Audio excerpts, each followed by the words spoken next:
ادھر 25 دسمبر کو قائد اعظم محمد علی جناح کا یوم پیدائش قومی یکجہتی کے جذبے کے تحت بنایا جا رہا ہے۔ اس موقع پر وزیر اعظم شہباز شریف کا کہنا ہے کہ قائد اعظم کے سنہری اصول ایمان، اتحاد، تنظیم درخشاں قومی مستقبل کی ضمانت ہے۔ قائد اعظم محمد علی جناح کے یوم پیدائش پر وزیر اعظم شہباز شریف نے اپنے پیغام میں کہا کہ ہر سال قائد اعظم کا یوم پیدائش پوری قوم کے لیے تجدید عہد کا موقع بھی فراہم کرتا ہے۔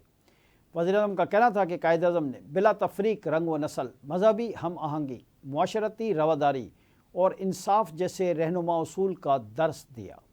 قائد اعظم کی سیاسی بصیرت نے قیام پاکستان اور مسلمانان بر صغیر کے سیاسی مستقبل میں فیصلہ کن کردار ادا کیا۔ انہوں نے کہا کہ قائد اعظم محمد علی جناح نے تاریخ کا دھارا موڑ کر مملکت خداداد کے قیام کو ممکن بنایا۔ قائد اعظم نے مسلمانوں کے لیے ایک آزاد، خود مختار فلاحی ریاست کے عزم کے لیے بھرپور جدوجہد کی۔